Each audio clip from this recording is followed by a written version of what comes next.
Welcome to 8.4, Solving Radical Equations. This is the second day of it, essentially. So we're going to look at a little bit more tougher equations, if you will. All right, so one thing I want you to remember are the rules here, or the steps. We always want to isolate the radical. Okay, that's step number one. Then you're going to raise both sides to the appropriate power, depending on what your index is. You're going to repeat if necessary if we still have radicals left over. And then eventually we'll solve, and don't forget to check your answers. So let's dive right into this first example here. Okay, I'm going to kind of zoom in so we've got some place to work. Now be careful, leave yourself some room, because these are definitely longer problems. All right, so first thing we notice is I've got multiple radicals, so I just want to isolate one of them, and it doesn't matter which one. So I'm going to go ahead and isolate the first one. So we're going to have the square root of 2x plus 5 equals 5 minus 2 times the square root of x plus 6. We're isolated on the left-hand side, so we can square both sides. All right. If you need to do a little side note of squaring that binomial, by all means, go ahead. I'm going to jump straight to what we should get. Okay? If you have questions on how we got this, make sure you ask in class. But it's simply foiling this binomial here. So the left side, we end up with just 2x plus 5. The right side, squaring the binomial, we will have 25 minus 20 times the square root of x plus 6. It's going to become plus 4 times x plus 6. Okay, so remember squaring the binomial, the 5 times 5 is where we got the 25. 5 times negative 2, and we double that middle term. That's where we get this. And then this final term, negative 2 times the radical squared. So negative 2 times negative 2 is where that positive 4 comes in. And the square root times the square root, we're just left with what's underneath. So I notice that we still have a radical, but before we take care of that and isolate it, let's gather all of our like terms, kind of clean up each side. So that left side, it stays 2x plus 5. The right side, let's see, we're going to have 25 minus 20 times the square root of x plus 6. Distributing that 4, we have 4x plus 24. Okay, now I kind of like dealing with a positive radical here, so I'm going to bring this guy over to the left, and I'm going to bring this right side over to the right here. All right, you don't necessarily need to, but again, we have to isolate that radical. So I like that positive leading coefficient. So we're going to have 20 times the square root of x plus 6. Gathering all of our like terms, we're going to have 4x minus 2x, so that's going to be 2x. 25 plus 24 is 49, but then subtract 5, and we are at plus 44. Okay, so now we still have this radical, but what we can do to make our life a little easier is kind of focus on our coefficients here, 20, 2, and 44. What I notice is they're all divisible by 2. So I'm going to divide everything by 2, and then I'm dealing with smaller numbers. So we're going to have 10 times the square root of x plus 6 equals x plus 22. Okay, now we're ready to square each side again.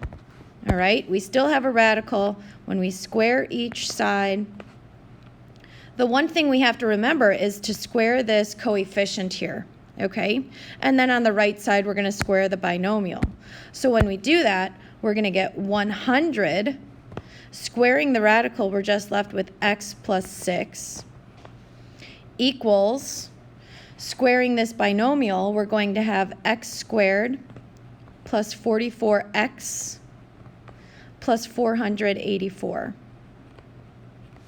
All right, so just kind of cleaning up that left side, we have 100x plus 600 equals x squared plus 44x plus 484. All right, so now we have ourselves a quadratic, so we're going to bring everything over to one side. I'm going to set that left side equal to 0. So 0 is equal to x squared minus 56x minus 116. This actually factors nicely, all right, and it factors as x minus 58, x plus 2. So we get two answers, x equals 58 and x equals negative 2. But remember, we always have to check our answers with the original equation. All right, so I'm going to quickly show through the check and we'll verify what our answers are. So when we check, we're going to check when x equals 58. And again, I'm just going to kind of go through this quickly. So 2 times 58 plus 5, that gets us the square root of 121, plus 2 times 58 plus 6 is 64. So square root of 64, does that equal 5? Well, that becomes 11 plus 2 times 8. Does that equal 5? And I think we can say right away that doesn't. So I'm going to throw away 58. That's not an answer. It's extraneous. It doesn't work. When we check x equals negative 2, we're going to get the square root of 1 plus 2 times the square root of 4. Does that equal 5? Well, that's 1 plus 2 times 2. And we do get 5 equaling 5. So our final answer here is x equals negative 2. Moving on to the next example, I'm going to let you kind of work through this a little bit on your own, and I'll pick it up in a little bit. So the first thing you want to do is you want to isolate this radical. Okay, so whether you add that radical over to the other side to get that positive leading coefficient or you subtract the 21, it doesn't matter. But remember, when you square both sides, you want to square the leading coefficient here. So in this case here. So I'll help get started, and then I want you to take it from there, and we'll see where this goes. So I'm going to just subtract the 21. So x squared minus 21 equals negative square root x squared minus 9. All right, so now we're isolated, kind of, but that's okay. We can leave it that way. When we square that negative, it's going to become positive. So the left side, we're squaring this binomial.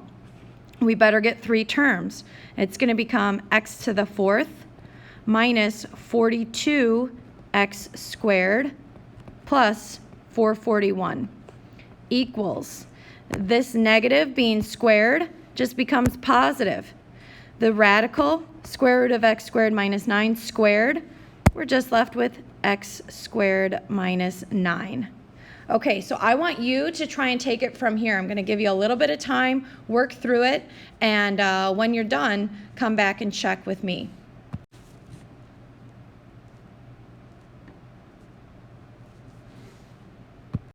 Okay, so how did you do? So we set it equal to 0, and now we have to factor this. The only difference is now our factors are going to be quadratic factors because we go x to the 4th, x squared, and a constant. So I'm still looking for two numbers whose product is 450 but adds to negative 43.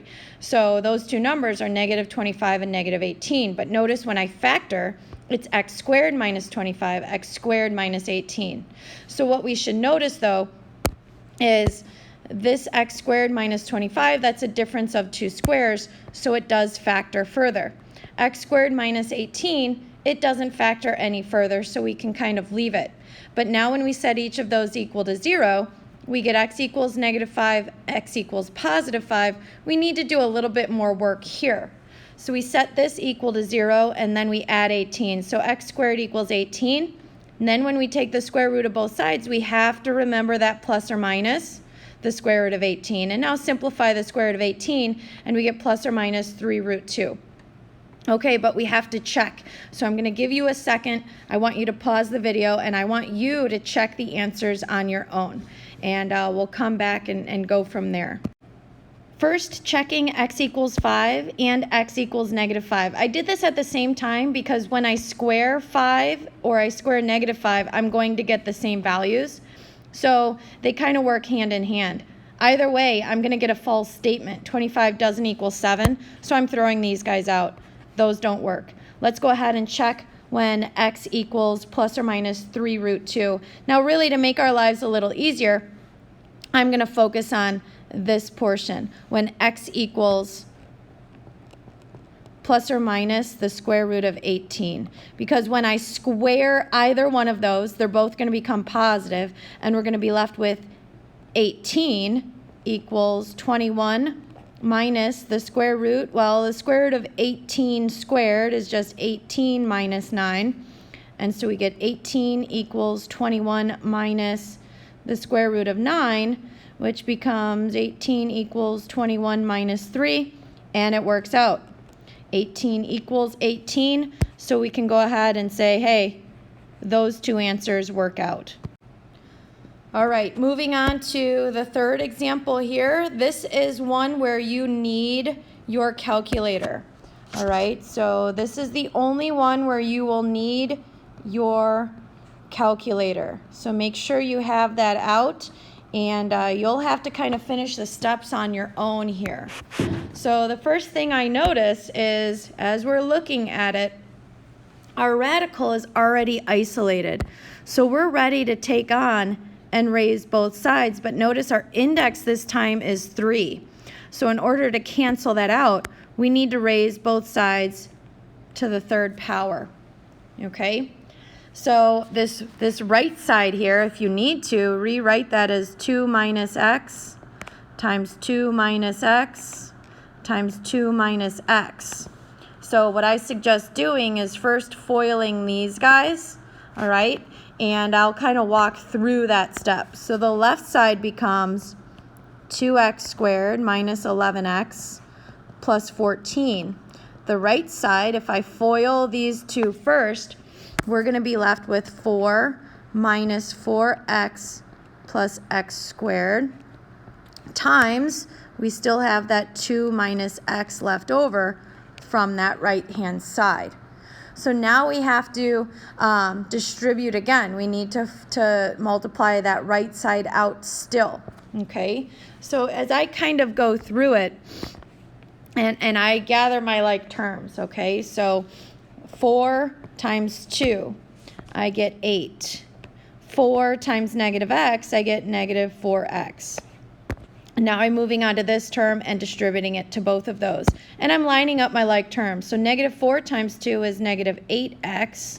Negative 4x times negative x is plus 4x squared. So notice how I'm just lining up my like terms. It's going to be easier to gather that way. Now I do x squared times each of those terms. So x squared times 2, we get 2x squared. X squared times negative x, we get negative x cubed. So now we have everything lined up. We can just add these up. So this right side really becomes 8 minus 12x plus 6x squared minus x cubed. The left side is still 2x squared minus 11x plus 14. So what we need to do is we need everything on one side. Now, as I mentioned before, I like my leading coefficient positive. So I'm going to take all of this right side and move it to the left. And when we do that and gather our like terms, we're going to have x cubed minus 4x squared plus x minus 6, equals 0. Now, we have 4 terms. We would try to factor this by hand, but we can't. We can't factor this. So this is where we go to our calculator, all right? And this is where we're going to plug this into your y equals, okay? You're going to graph this function. And what you need to do is you need to go to your calculate key. So remember, it's that second trace. You need to calculate the zeros. Okay? And there's a hint. There's 3 of these zeros. all right? So you'll need to do that 3 times. So when it asks for the left bound, you're going to have to go to the left of where that 0 is. Hit enter. Then you're going to go to the right bound, and you're going to hit enter. And then it says guess. So you're going to move the cursor close to it and hit enter, and it'll tell you a 0. And those 3 zeros that it'll tell you, you will get x equals -1, x equals 2, and x equals 3 as your 3 zeros. When you check your answers, all 3 of these do work out, okay? So you will need your calculator for this. You have 2 questions on your homework where you will need your calculator, all right? So make sure you bring your calculator to class, and if you do have any questions, we can certainly go through it. Let's go ahead and move on to the very last example, where we now have radicals in the denominator again. So do you remember what we have to do? Well, we have to multiply numerator and denominator by the conjugate. But what we notice this time, though, is there's multiple radicals in the denominator. So what we want to do is we want to group these. So it's kind of like a binomial. Okay, so what I'm going to do is I'm going to group these first 2 terms, okay? And by doing so, then I treat these as if it's like one term and this is the other term. So what we're going to do now is we're going to multiply by the conjugate of the denominator. So it's going to be 2 plus root 3. And remember, the conjugate, we just change that sign in between, plus root 7. So we're going to multiply numerator and denominator by that. So 2 plus root 3 plus root 7. Okay? And remember, this just gets us to multiplying what is a difference of 2 squares when we were to multiply these out. Okay? So in the numerator, we can distribute everything. So let's just go ahead and do that, and then we'll talk about the denominator. So we get 12 times 2, which is 24. Plus 12 times 3, so 12 root 3, plus 12 root 7. Now, what's a nicer way to talk about this denominator? Well, since this is opposite signs, our conjugate, our middle term is going to drop out when we FOIL this. So I can just kind of think about that ahead of time and say, well, that means my denominator is really 2 plus root 3 squared minus root 7 squared. Okay? So now let's just clean up that denominator. All right? So we're going to clean up the denominator. Our numerator stays the same. 24 plus 12 root 3 plus 12 root 7. The denominator. We have to FOIL this guy, squaring the binomial. So we're going to get 3 terms. So I'll do that in red. So that's going to be 4 plus 4 root 3, all right, plus root 3 squared, which is just 3. Then this second part, minus root 7 squared, is just minus 7. So as we're kind of gathering our like terms, hopefully what we realize is 4 plus 3 minus 7, those all go away. So our numerator stays 24 plus 12 root 3 plus 12 root 7. The denominator is just that 4 root 3 portion. So what do we do now? We still have a radical in the denominator, so we still need to get rid of that radical. But this is much easier to deal with now because we don't have to add or subtract anything. All we need to do at this point is multiply the numerator and the denominator by that radical 3. So root 3 over root 3, all right? And we'll distribute through. So again, what's this going to look like? So 24 times root 3, we get 24 root 3. Plus 12 root 3 times root 3, that's just going to become 12 times 3. Plus 12 times root 7 times root 3 becomes 12 root 21. All over 4 times 3. okay? So now we just clean it up. We are almost done. It's a matter of cleaning things up, all right? And what I notice is this 4 times 3, that's really 12, right? So we can kind of rewrite that.